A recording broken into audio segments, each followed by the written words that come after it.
Hi everyone, it's Lauren and this is my November reading wrap up of all of the books that I read last month. Before we get started though, there's one thing that I need to say, which is that my Lord of the Rings readathon, or read along I suppose, is starting tomorrow, Monday the 28th of November. I mean, if you've started already, that's obviously fine, but I'm going to start reading Fellowship of the Ring tomorrow, hopefully finish it within the week, and then we'll be having a Twitter discussion on Sunday I don't know what that is, 4th of December. All of the details of the read along, and if you'd like to get involved, are in the description bar below. Generally, just, make sure you're following me on Twitter and stuff, and tag people, use the hashtag. We can all have a discussion as we're reading along. I'll also be doing a video on it, after I've read the series. Interestingly though, there's been a bit of a plot twist in my life, and I am going to be going to South America tonight, actually, as this video is going up. Sunday evening I'm flying to Chile, so that was a bit out of the blue, and what that means for the read along I don't really know, because either I'll have a really long plane journey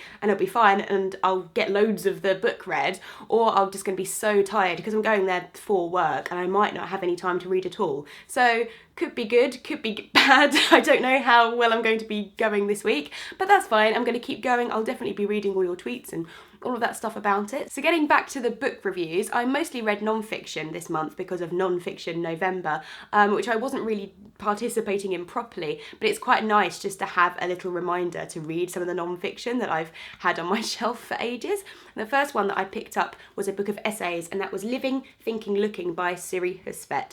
Siri Husvet is one of my favourite authors. I really love the way that she writes. She's a very intelligent woman. She's got a PhD in literature, I think. These essays are divided into 3 sections. They've been written for various reasons over time and just collected into one volume.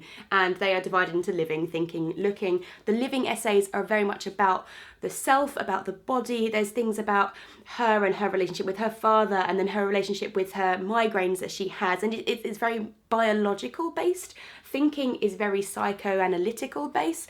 I didn't find this one quite as engaging because I just psychoanalysis isn't really my thing. In some of the essays I skipped over, but if you're into that, that was very interesting. And Looking was all about art, so very much about visual culture and how we respond to art emotionally and psychologically. And some of these essays are on specific artists, so I found it very helpful to look up the art that she's talking about on my phone while I was reading it, so I kind of got the visual aspect of what she was talking about. I really enjoyed this book, but then I really like Siri Husvet's writing, so I don't think that was very much of a surprise. When you find an author that you just click with and you just think, yeah, I just like your writing style, then generally you like anything that they do. But in general, I think if you're interested in anything to do with philosophy or art, or it's kind of the link of all of those 3, like psychology, philosophy and art, then yeah, I think you'll find this really interesting. The next book that I read was not as good, and I'm very disappointed in that, and that was Future Sex by Emily Witt. This is a proof copy. I got given this by Faber and Faber at their kind of little party that they had a few months ago, and I was really looking forward to reading this, and I was so disappointed in it. Emily Witt is a journalist, and what happened was she found herself in her 30s single, and she realised that her whole life she'd been aiming towards that goal of, oh, but one day I'll find the right man, we will get married, and that will be the end. I will have achieved like the marriage and babies thing. And then she realised, well, I'm not there. And what's a modern equivalent of free love in this day and age? So she investigates some different things such as polyamory and internet porn, all of this kind of stuff. But the way this reads is like a series of Louis Theroux films or something, because each topic, she doesn't talk about it in general. What she does is she finds some people who are into this kind of sexual act or into doing these things, and she just follows them very, very closely. And that aspect is very interesting because I'm a nosy person. I think lots of us are nosy people, and I enjoyed that in the same way that I enjoy watching Louis Theroux, or I enjoy watching these, the craziest sex acts that people do or something like that.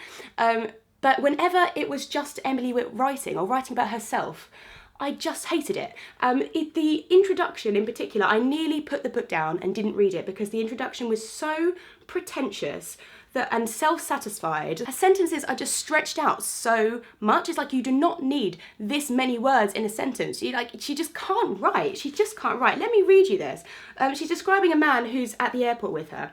Before me stood a silver-headed West Coast businessman. His skin had the exfoliated, burnished sheen of the extremely healthy. His glasses were of an advanced polymer. He had dark jeans. He wore the recycled ethylene vinyl acetate shoes that are said never to smell. Like, oh, what? Why am I getting this description of a random person? And why are there so many adjectives in that sentence? Like, I'm sorry. My opinions are coming across very strongly in this video. I'm a little bit hungover today, but it really annoys me when stuff like this gets published because it's going to sell because it's got the word sex in it, and from that voyeuristic perspective of looking at other people's lives who do stuff differently to you, it's interesting, but it's just not written well and it's not a good book. And that just, it really angered me, and it's gotta go. Sorry, goodbye.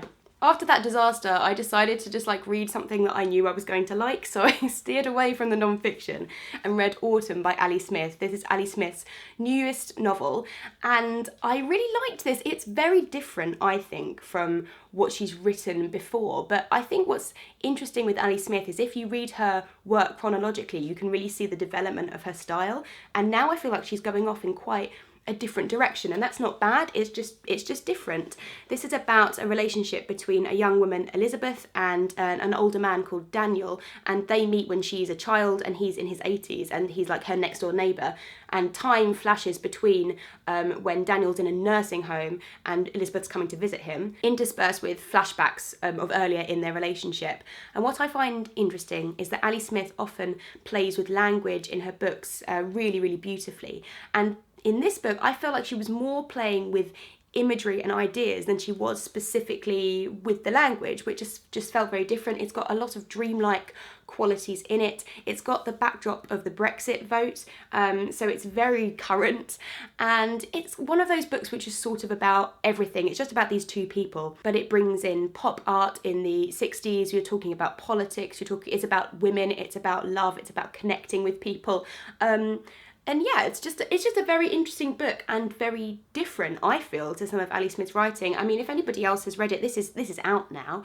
I'd be interested to see what you felt like in comparison with some of her other work. And finally, I read Girl Up by Laura Bates, which is another non-fiction book. This is sort of a manual on how to be a girl and how to navigate that journey from adolescence into womanhood, I suppose. Laura Bates founded the Everyday Sexism Project, which you can look up online and is fantastic.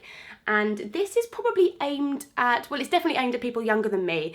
I would say, depending on where you are in your familiarity with these topics, it would be good for girls from about 14 to 20 maybe, and it covers things like sex, it covers your body and body image, and it talks about relationships and STDs and kind of the way women are represented in the media. It's very good, it's very funny.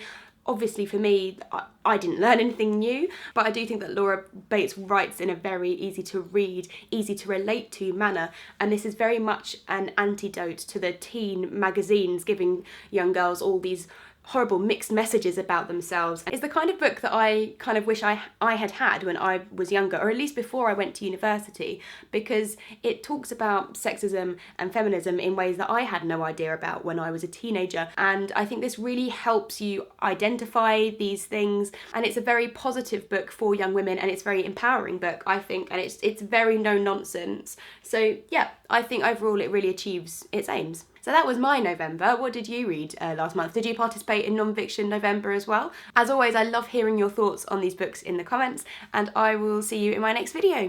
Bye!